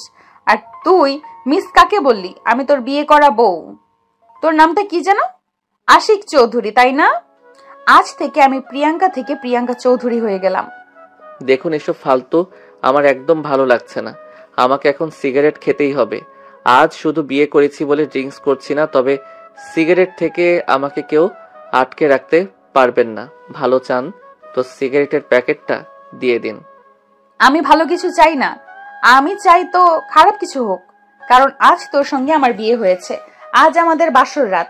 আজ সারা রাত তুই আমার সঙ্গে সময় কাটাবি, আমাকে আদর করবি, ভালোবাসা দিবি যত্ন করে। আমি তোর ওই দুই চোখে ইচ্ছা মতো চুমু খাবো, আর তুই সেটা না করে তুই সিগারেটের প্যাকেট চাইছিস। তুই ভাবলি কি করে আমি তোকে এই মুহূর্তে সিগারেট খেতে দেব? দেখুন, আপনি আমার দরজার পরীক্ষা নেবেন না। আমি ধৈর্য করতে পারি না, তাই আপনাকে শেষবারের মতো বলছি, আমার সিগারেটের প্যাকেট দিয়ে দিন। আমাকে সিগারেট খেতেই হবে, তা না হলে আমার মাথা ঠিক থাকে না। ও আচ্ছা, তাই বুঝি। তাহলে ঠিক আছে, আমিও দেখে নিতে চাই তোর মাথা কতটা খারাপ হতে পারে। এই বলে প্রিয়াঙ্কা আশিকের পাঞ্জাবির কলার ধরে টান দিয়ে খাটের উপরে ফেলে দিল, আর তখনই সে আশিকের বুকের উপরে উঠে বসলো। এটা দেখে আশিক প্রিয়াঙ্কাকে নিজের থেকে সরানোর জন্য বলতে লাগলো, আরে এটা আপনি কি করছেন? আপনি আমার বুকের উপর উঠে বসে আছেন কেন? আমার তো নিঃশ্বাস নিতে কষ্ট হচ্ছে। প্লিজ বুকের উপর থেকে নামেন। তুই যদি মোটেও যাস তারপরে আমি তোকে ছাড়বো না। এইটুকুনি পিচ্ছি একটা ছেলে জানিস তুই, আমার চাইতে 3 বছরের ছোট। তারপরেও শুধু আমার বাবা তোর বাবাকে কথা দিয়েছে বলেই তোকে বিয়ে করতে রাজি হয়েছি, আর এখন তুই কিনা আমাকে নাকে দড়ি দিয়ে ঘুরাতে চাইছিস প্রিয়াঙ্কা চৌধুরীকে, পুলিশ অফিসার প্রিয়াঙ্কা চৌধুরীকে। দেখুন, আমার কিন্তু খুব বেশি মেজাজ খারাপ হচ্ছে। এখন আমার সিগারেট না খেলে মাথা ঠিক থাকে না। আমি কি করি না করি তার কিন্তু কোনো ঠিক নেই। তাই আপনাকে আমি রিকোয়েস্ট করে বলছি, আমার বুকের উপর থেকে নেমে যান আর আমাকে আমার মতো থাকতে দিন। আমার পার্সোনাল লাইফে হস্তক্ষেপ করবেন না। না, তোর লাইফে আমি এই মুহূর্তে হস্তক্ষেপ করছি না, শুধু তোর বডিতে একটু হস্তক্ষেপ করব। এই বলে প্রিয়াঙ্কা আশিককে আর কোনো কথা বলার সুযোগ না দিয়ে তার দুই ঠোঁটে নিজের দুই ঠোঁট ডুবিয়ে দিল। প্রায় 10 মিনিট ধরে লিপ কিস করলো। এদিকে আশিকের তো একদম নিঃশ্বাস বন্ধ হয়ে যাওয়ার মতো উপক্রম। 10 মিনিট পর ছাড়া পেয়ে আশিক তো গলা কাটা মুরগির মতো ছটফট ছটফট করতে লাগলো। প্রিয়াঙ্কাকে ধাক্কা দিয়ে নিজের বুকের উপর থেকে সরিয়ে দিতে চাইতেই প্রিয়াঙ্কা আরো শক্ত করে তাকে জড়িয়ে ধরলো, আর আবারও তার দুই ঠোঁট নিজের দখলে নিয়ে ইচ্ছে মতো চুমু খেতে লাগলো। আশিকের তো একদম যায় যায় অবস্থা। এদিকে প্রিয়াঙ্কা আশিকের দুই ঠোঁটে অত্যাচার করছে তো করছেই, সেই সঙ্গে তার পেটে হাত দিয়ে নাভির কাছে সুড়সুড়ি দিচ্ছে। এটা দেখে আশিক বলতে লাগলো, এই মেয়ে, আপনি তো যা ইচ্ছে তাই। আপনার তো দেখছি একটু লজ্জা শরম নেই। আপনি একটা মেয়ে মানুষ হয়ে আমার শরীরে এইভাবে হাত দিচ্ছেন, আপনার বুঝি একটু লজ্জা করে না? আরে লজ্জা কেন করবে? আমি তো সেটাই বুঝতে পারছি না, এখানে লজ্জা করার কি আছে? আমি তো আর অন্য কারোর শরীরে হাত দিচ্ছি না, আমি আমার বিয়ে করা জামাইয়ের শরীরে হাত দিচ্ছি। তাকে আদর করা, তাকে ভালোবাসা, তার যত্ন নেওয়া, সবকিছুর অধিকার আমার রয়েছে। কিন্তু আমি তো আপনাকে সেই অধিকার দেইনি। ওই হারামজাদা, তুই আমার জামাই লাগোস, তোর কাছ থেকে কেন আমার অধিকার চেয়ে নিতে হবে? আমি তো তোর কাছ থেকে আমার অধিকার আদায় করে নিব। তাছাড়া তুই কি আমাকে সেকেলে মেয়ে মানুষ মনে করেছিস নাকি? তোর কাছ থেকে অধিকার পাওয়ার আশায় বসে থাকবো? আমি এই যুগের পড়াশোনা জানা একটা শিক্ষিত মেয়ে, তার উপর আবার একজন পুলিশ অফিসার। এটা তো তুই খুব ভালো করেই জানিস। দেখেন, যেটা হচ্ছে সেটা কিন্তু একদম ভালো হচ্ছে না। আপনি কিন্তু আমার সঙ্গে খারাপ করছেন। আপনি আমার উপর থেকে নেমে যান, ভালো লাগছে না আমার। ও আচ্ছা, তাই বুঝিস না? তোমার ভালো না লাগলে আমি কি করতে পারি বলো? আমি তো তোমার বিয়ে করা বউ, আমি তো আমার ভালোবাসা তোমার কাছ থেকে আদায় করে নেবই। তুমি চাও কিছু না বলো না কেন, আমি কোনো কথা শুনবো না। এই বলে প্রিয়াঙ্কা আশিকের সারা শরীরে ভালোবাসার স্পর্শ দিতে থাকে আর উন্মাদের মতো চুমু খেতে থাকে। প্রিয়াঙ্কার স্পর্শ পেয়ে আশিক আর নিজেকে ঠিক রাখতে পারছিল না, কারণ সে একজন পুরুষ মানুষ। এমনিতেই মেয়েদের প্রতি তার একটু অন্যরকম আকর্ষণ কাজ করে, তার উপর আবার আজ একটা মেয়ে নিজের থেকেই তার সঙ্গে এইসব কিছু করছে, তাহলে সে আর নিজেকে কিভাবে ধরে রাখবে? অবশেষে বাধ্য হয়ে সেও প্রিয়াঙ্কার সঙ্গে রেসপন্স করতে লাগলো, আর এভাবেই চলতে লাগলো বেশ কিছুক্ষণ সময়। আশিককেও প্রিয়াঙ্কার সঙ্গে রেসপন্স করতে দেখে প্রিয়াঙ্কার গতি যেন আরো বেড়ে গেল, আর সে আরো গভীর ভাবে আশিককে ভালোবাসা দিতে শুরু করলো। আর এভাবেই দুজন ভালোবাসার মহাসমুদ্রে হারিয়ে গেল। সারা রাত ধরে চললো তাদের এই ভালোবাসার আদান প্রদান পর্ব। আশিক বারবার প্রিয়াঙ্কাকে নিজের কাছ থেকে সরিয়ে দিতে চাইলেও প্রিয়াঙ্কা জোর করেই তার উপর নিজের অধিকার খাটাতে লাগলো। একদম ভোর 4টার দিকে আশিক প্রিয়াঙ্কাকে নিজে থেকে ছাড়াতে সক্ষম হয়, আর এদিকে প্রিয়াঙ্কা তখনই আশিককে বলতে থাকে, আরে ওই বিছানায় এভাবে নেতিয়ে শুয়ে পড়েছিস কেন? যা ফ্রেশ হয়ে আয়, তারপর আমার সঙ্গে মর্নিং ওয়াক করার জন্য বের হবি। আরে পাগল পাইছে নাকি? আমি কখনো এত সকালে ঘুম থেকে উঠি না। আর এখন কি না আমি তোমার মর্নিং ওয়াক করার জন্য? দেখ, কবে কি করেছিস না করেছিস সে ব্যাপারে আমি কোনো কিছুই জানতে চাই না, আর কোনো কিছু জানার কোনো আগ্রহ আমার নেই। তবে এখন থেকে যতদিন আমি এই বাড়িতে থাকছি ততদিন পর্যন্ত তোকে আমার মতো করেই চলতে হবে। ঠিক যেইভাবে আমি চালাবো ঠিক সেইভাবেই। এখানে আমি তোর কোনো কথাই শুনবো না, আর তোর কোনো কথা শোনার ইচ্ছে আগ্রহ কোনোটাই আমার নেই। তাই যেটা বলছি চুপচাপ সেটা মেনে নিয়ে তাড়াতাড়ি করে ফ্রেশ হয়ে আয়। এই বলে প্রিয়াঙ্কা বিছানা থেকে নেমে গিয়ে ওয়াশরুমে ঢুকে যায়, আর তারপর ফ্রেশ হয়ে এসে দেখে আশিক তখনও বিছানায় শুয়ে আছে, এমনকি ঘুমের রাজত্ব করতে চলে গেছে। এটা দেখে প্রিয়াঙ্কা প্রচন্ড পরিমাণে রেগে যায়, আর তখনই ড্রেসিং টেবিলের উপরে থাকা পানির গ্লাসের পুরো গ্লাস পানি আশিকের মুখের উপরে ঢেলে দেয়। এটা দেখে আশিক ছটফট করে বিছানা থেকে উঠে বসে, আর প্রিয়াঙ্কাকে বলতে থাকে, এটা কি হলো? আপনি আমার মুখের উপর এভাবে পানি ছড়ে মারলেন কেন? আমি বললাম না আমি এত সকালে কখনোই ঘুম থেকে উঠি না। আমিও তো তোকে বলে দিয়েছি আমি কারোর কথায় চলি না, আমার যখন যেটা ভালো মনে হয় তখন সেটাই করি। আর তোকে তো আমি কখন বলে গেছি বিছানা থেকে উঠে ফ্রেশ হয়ে আসার জন্য, আমার সঙ্গে মর্নিং ওয়াক করতে যাবি, কিন্তু তুই আমার কথাই শুনছিস না কেন? বললাম তো আপনি আমার পার্সোনাল লাইফে হস্তক্ষেপ করবেন না, এটা আমার একদম পছন্দ নয়। তোকেও আমার কোনো কালে পছন্দ ছিল না, কিন্তু তারপরও বাধ্য হয়ে তোকে বিয়েটা করেছি। তো এমন কিছু করবি না যাতে আমি আরো হার্ড হওয়ার জন্য বাধ্য হয়ে যাই। এই বলে আশিক বিছানা থেকে উঠতে না চাইলেও প্রিয়াঙ্কা তাকে টেনে হিঁচড়ে বিছানা থেকে নামালো, আর তারপর ওয়াশরুমে ঢুকিয়ে দিল। ইচ্ছে না থাকা সত্ত্বেও এই সকালবেলা আশিক ফ্রেশ হয়ে আসতে বাধ্য হলো। তারপরেই প্রিয়াঙ্কা তাকে নিয়ে বাসা থেকে বের হয়ে গেল। প্রায় 2 ঘন্টা ধরে দুজন হাঁটাহাঁটি করছে, দৌড়াচ্ছে। আশিক এইসব কিছু আর সহ্য করতে পারছে না, তার যেন একদম কান্না পেয়ে যাওয়ার মতো অবস্থা হয়ে আছে। প্রিয়াঙ্কাকে বলতে লাগলো, প্লিজ এগুলো একবার বন্ধ করুন, আমি আর পারছি না, আমার খুব ক্লান্ত লাগছে, আমি বাসায় যেতে চাই। আরো 20 মিনিট আমি প্রতিদিন 2.5 ঘন্টা ব্যায়াম করি, আর তারপরে অন্যান্য কাজ করি। তাই এখন থেকে তোমাকেও আমার সঙ্গে প্রতিদিন 2.5 ঘন্টা করে ব্যায়াম করতে হবে। আমি মাপ চাই, আমাকে দিয়ে সব কিছু হবে না, প্লিজ আপনি আমাকে এভাবে আর অত্যাচার করবেন না। আমি বাসায় যেতে চাই, আমার খুব টায়ার্ড লাগছে, আর পারছি না আমি। 25 মিনিট। আরে কি শুরু করেছেন আপনি? 30 মিনিট, এখন পুরো 30 মিনিট আমার সঙ্গে থাকতে হবে। আমি তো বললাম বেশি কথা বলা আমি একদম পছন্দ করি না, কিন্তু তারপরও কেন বারবার আমার মুখের উপর এত কথা বলস? এখন যদি আবার কথা বলস তাহলে আরো 5 মিনিট অ্যাড হবে। প্রিয়াঙ্কার এই কথা শুনে আশিকের মুখ একদম বাংলার পাঁচের মতো হয়ে গেল। চেহারাটা জাস্ট দেখার মতো ছিল। আশিক আর কোনো কথা বলল না, কারণ সে খুব ভালোভাবেই বুঝতে পারলো এখানে কথা বলা মোটেও নিরাপদ নয়। এখানে কথা বললেই বিপদে পড়তে হবে, তাই সবচেয়ে ভালো হয় মুখ বন্ধ রাখা। তাই আশিক মুখ বন্ধ রেখে প্রিয়াঙ্কার সঙ্গে আবারও ব্যায়ামে যোগ দিল। এভাবেই প্রায় সকাল 8টার মতো বেজে গেল। আর তারপরে প্রিয়াঙ্কা আর আশিক দুজনে বাসায় ফিরে আসলো। আশিক বাসায় এসে সোজা বেডরুমে চলে গেল আর বিছানায় শুয়ে লম্বা একটা ঘুম দিল।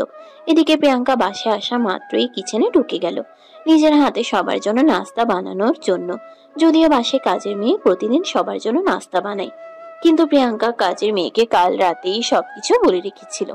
এখন থেকে বাসার সব কাজ সে নিজের হাতেই সামলাবে। তাই সকালবেলা কাজের মেয়ে সবকিছু শুধু গুছিয়ে রেখেছিল, আর কোনো রান্না বান্না করেনি। প্রিয়াঙ্কা বাসায় আসার পর প্রিয়াঙ্কা নিজের হাতে সবার জন্য নাস্তা বানায়, আর তারপরেই সবাইকে ঘুম থেকে ডেকে তুলে। এদিকে প্রিয়াঙ্কার শ্বশুর মশাই তো প্রথম দিন শ্বশুর বাড়িতে এসে প্রিয়াঙ্কা সবার জন্য নিজের হাতে নাস্তা বানিয়েছে। এটা দেখে একদমই অবাক হয়ে প্রিয়াঙ্কাকে বলতে থাকেন, আরে বৌমা, তুমি কেন সকালবেলা ঘুম থেকে উঠে সবার জন্য নাস্তা বানাতে গেলে? বাড়িতে তো কাজের মেয়ে আছে, তাছাড়া ওদের তো রাখাই হয়েছে তোমার বাড়িতে কাজ করার জন্য। হ্যাঁ বাবা, বাড়িতে তো অনেক কাজ আছে, এখন থেকে না হয় রান্নাটা আমি নিজের হাতেই করব। তাছাড়া শ্বশুর বাড়ির মানুষের জন্য নিজের হাতে রান্না করতে আমার মন্দ লাগবে না। এখন থেকে বাড়ির সবার জন্য আমি নিজের হাতে রান্না করব। বৌমা, তুমি সারাদিন অফিস করবে, তারপর আমার ছেলেকে সামলাবে, তারপর আবার সংসার সামলাতে পারবে তো? বাবা আপনি কোনো চিন্তা করবেন না, মেয়েরা সব পারে। মেয়েরা হলো মায়ের জাত, তাদের দুটো হাত দেখা গেলেও তারা 2 হাতে 10 হাতের কাজ সামলাতে পারে। তাই আপনার চিন্তার কোনো কারণ নেই, মানে অফিস সংসার দুটোই একসঙ্গে সামলাতে পারবো। এই বলে প্রিয়াঙ্কা তার শ্বশুরের প্লেটে নাস্তা তুলে দিল, আর তারপরে সে নিজেদের রুমে চলে গেল আশিককে ঘুম থেকে ডেকে তোলার জন্য। কিন্তু আশিক চোখ মেলে তাকাতে পারছে না, তার প্রচন্ড ঘুম পাচ্ছে। আশিক, ওই আশিক, ঘুম থেকে ওঠ, আমি সবার জন্য নাস্তা বানিয়েছি, সবাই একসঙ্গে নাস্তা করব। আসো বাবা, সবাই মিলে নাস্তা করব, সবাই অপেক্ষা করছে। আরে আমি পারবো না এখন নাস্তা করতে, আমার নাস্তা করা চাইতে ঘুমানোটা সবচাইতে বেশি জরুরি। আমাকে এখন ঘুমাতে হবে, প্লিজ এভাবে আমাকে ডাকাডাকি করো না। আমি আরেকটু ঘুমাতে চাই, আমার একটু ভালো লাগছে না, প্লিজ এখান থেকে চলে যাও। দেখো একদম আমার মেজাজ খারাপ করবে না, আমি সকালবেলা না ঘুমিয়ে এত কষ্ট করে সবার জন্য নাস্তা বানিয়েছি, আর এখন তুমি কিনা বলছো তুমি এখন নাস্তা খেতে পারবে না? কিছুক্ষণ পরে নাস্তা ঠান্ডা হয়ে যাবে, আমি তোমার কোনো কথা শুনবো না, চুপচাপ চলে আসো। এই বলে প্রিয়াঙ্কা আশিককে টানতে টানতে বিছানা থেকে নামিয়ে দাঁড় করালো, আর তারপর তাকে আবার নাস্তার টেবিলে নিয়ে গেল। আশিক ঘুমের ঠেলায় চোখ খুলতে পারছে না, প্রিয়াঙ্কা তাকে টেবিলে বসিয়ে দিল। তখনই আশিকের বাবা বলতে লাগলো, বৌমা, ও তো চেয়ারে বসে বসে ঘুমাচ্ছে, তুমি ওকে এখানে কেন নিয়ে এসেছো? তোমার কি মনে হয় ও এখন ঘুম থেকে উঠবে? আপনি কোনো চিন্তা করবেন না বাবা, কুকুরের লেজ কিভাবে সোজা করতে হয় সেটা আমার খুব ভালো করেই জানা আছে, তাই আপনার চিন্তার কোনো কারণ নেই। আপনি নাস্তা করুন, ওর ব্যাপারটা আমি দেখছি। এই বলে প্রিয়াঙ্কা জগ থেকে একটু পানি নিয়ে ওটা আশিকের চোখের উপরে ছিটিয়ে দিল। আশিক একটু নড়েচড়ে উঠলো আর বলতে লাগলো, আমি বুঝতে পারছি না আমার উপরে এগুলো কোন ধরনের অত্যাচার শুরু করা হয়েছে, কেন হচ্ছে আমার সঙ্গে এরকম? এই যে মহাশয়, সকালবেলা আমি এত কষ্ট করে নাস্তা বানালাম আর আপনি এখানে পড়ে পড়ে ঘুমাবেন, এটা তো হতে পারে না। আগে নাস্তাটা খেয়ে নিন, তারপর রুমে গিয়ে যতক্ষণ ইচ্ছা ঘুমান, আমি আপনাকে কিছুই বলবো না, কিন্তু আমি আমার পরিশ্রমের ফসল বৃথা যেতে দেব না। এই বলে আশিকের দিকে তার প্লেট বাড়িয়ে দিল। আশিকও তখন বাধ্য হয়ে ঘুম ঘুম চোখ নিয়ে নাস্তা খেতে লাগলো। নাস্তা শেষ হলে আশিক আবার গিয়ে রুমে শুয়ে ঘুমিয়ে পড়লো। আর এদিকে সেদিন ছিল তাদের বৌভাতের অনুষ্ঠান। আপনাদেরকে তো আগেই বলা হয়েছে, আশিকের বাবা নিজের একমাত্র ছেলের বিয়ে বলে কথা, মহা ধুমধামের সঙ্গে তিনি এই অনুষ্ঠান করতে চান। কিছুক্ষণের মধ্যেই পার্লার থেকে মেয়েরা চলে আসে প্রিয়াঙ্কাকে সাজানোর জন্য। যদিও প্রিয়াঙ্কা এত ভারী ভারী সাজ গহনা মেকআপ পছন্দ করে না, কিন্তু তারপরেও বিয়ে বলে কথা, আজ তো একটু সাজতেই হবে। এদিকে কিছুক্ষণের মধ্যেই তার শ্বশুর মশাই তার রুমে এসে একটা গিফটের প্যাকেট প্রিয়াঙ্কার দিকে বাড়িয়ে দিয়ে বলতে থাকে, বৌমা, এটা স্পেশালি তোমার জন্য, আমি লন্ডন থেকে আনছি। গতকাল পৌঁছাতে দেরি হয়ে গিয়েছিল, তাই তোমাকে দেওয়া হয়নি। একটু আগে পার্সেলটা হাতে পেলাম, খুলে দেখো, আশা করি তোমার ভালো লাগবে। এই কথা শুনে প্রিয়াঙ্কা তার শ্বশুর মশাইয়ের হাত থেকে গিফটের প্যাকেটটা নিল। আর গিফটের প্যাকেট খুলে তো একদম অবাক, এটা তো কোটি টাকার ডায়মন্ড নেকলেস। প্রিয়াঙ্কা অবাক হয়ে তার শ্বশুরের দিকে তাকিয়ে আছে। তখনই তার শ্বশুর তাকে বলতে লাগলো, অবাক হওয়ার কিছু নেই বৌমা, তুমি আমার একমাত্র পুত্রবধূ, আর আমি আমার পুত্রবধূর জন্য এইটুকু তো করতেই পারি। তোমার শাশুড়ি মা বেঁচে নেই, যদি তিনি থাকতেন তাহলে হয়তো তোমাকে তার পছন্দ মতো শাড়ি গয়না দিয়ে সাজিয়ে আনতো। আমি শ্বশুর হিসেবে এইটুকু দায়িত্ব তো নিজের ঘাড়ে তুলে নিতেই পারি। বলো, গহনাটা কি তোমার পছন্দ হয়েছে? পছন্দ হয়েছে মানে? আমার অনেক পছন্দ হয়েছে বাবা, আপনার রুচি আছে বলতে হয়। হ্যাঁ, সেটা তো অবশ্যই, সেই জন্যই তো তোমাকে আমি আমার পুত্রবধূ হিসেবে পেয়েছি। তা না হলে কি আর তোমার মতো একটা সুন্দরী মেয়েকে নিজের পুত্রবধূ বানাতে পারতাম? কথাটা শুনে প্রিয়াঙ্কা একটু লজ্জা পায় আর মুচকি হাসি দিয়ে নিজের মাথাটা নিচু করে নেয়। প্রিয়াঙ্কার মাথায় হাত রেখে আশিকের বাবা তখন বলতে থাকেন, লজ্জা পাওয়ার কিছুই নেই বৌমা, আমি তোমার আরেকটা বাবা বলতে পারো। তাছাড়া আমার সয় সম্পত্তি যা কিছু রয়েছে সব কিছু তো তোমাদের দুজনেরই। আর সবচেয়ে বড় কথা, আমি আমার জীবনের সবচাইতে মূল্যবান সম্পদটাকে তোমার হাতে তুলে দিয়েছি। তোমার কাছে আমার একটাই চাওয়া, তুমি আমার সেই মূল্যবান সম্পদটাকে দেখে রেখো। প্রিয়াঙ্কা তখন তার শ্বশুর মশাইয়ের হাত দুটো ধরে বলতে থাকে, আপনি কোনো চিন্তা করবেন না বাবা, আমি যখন কোনো একটা দায়িত্ব নেই তখন সেটা যত্ন সহকারেই পালন করি। আর আমি তো আপনার ছেলেকে বিয়ে করেছি, তার বিবাহিত স্ত্রী, তাকে সঠিক পথে ফিরিয়ে নিয়ে আসা আমার দায়িত্ব এবং কর্তব্য। আপনি শুধু আমার জন্য দোয়া করবেন, দেখবেন ইনশাল্লাহ আমি সবকিছু জয় করতে পারবো। তোমার জন্য আমার দেওয়া সব সময় থাকবে, তোমার জন্য আমার দোয়া সব সময় থাকবে। আমি চাই তোমরা দুজন সব সময় খুব ভালো থেকো। রুম থেকে বের হয়ে চলে গেলেন। আর এদিকে প্রিয়াঙ্কাদের বাড়ির মেহমানরাও চলে এসেছে। কিছুক্ষণের মধ্যেই বউ ভাতের অনুষ্ঠান শুরু হয়ে গেল। সবাই একসঙ্গে অনেক আনন্দ উল্লাস করলো, সময় কাটালো। দেখতে দেখতে অনুষ্ঠান প্রায় শেষ পর্যায়ে। প্রিয়াঙ্কার বাবা, বোন আর আত্মীয় স্বজন সবাই চলে যাবে তখনই প্রিয়াঙ্কার বাবা আশিককে নিজের কাছে ডেকে নিলেন।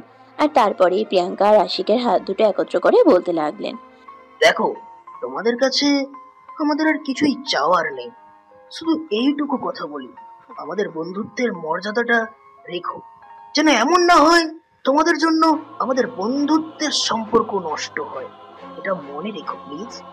এই বলে প্রিয়াঙ্কাকে আশিকের হাতে তুলে দিয়ে প্রিয়াঙ্কার পরিবারের সবাই সেখান থেকে চলে গেল। আর এদিকে তখন থেকে প্রিয়াঙ্কার ভীষণ মন খারাপ। রাত 11টা বাজে। প্রিয়াঙ্কা মন খারাপ করে বিছানার উপর বসে আছে। আশিকের রুমে এসে দেখে প্রিয়াঙ্কা কান্না করছে। দরজাটা বন্ধ করে প্রিয়াঙ্কার পাশে এসে বসে আর তারপরেই প্রিয়াঙ্কাকে বলতে থাকে, কে আবার কি হয়েছে? আমার লক্ষ্মী বউটা কান্না করছে কেন?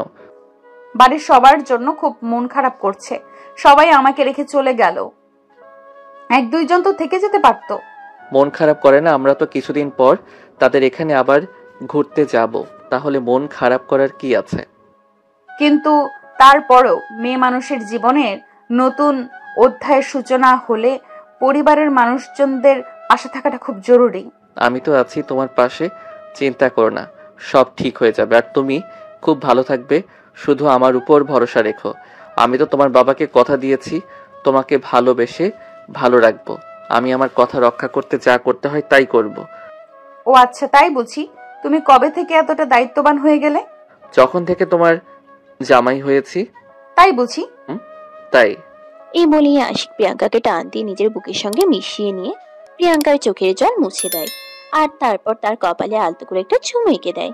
এভাবেই শুরু হয় তাদের দুষ্টু মিষ্টি একটা ভালোবাসার গল্প।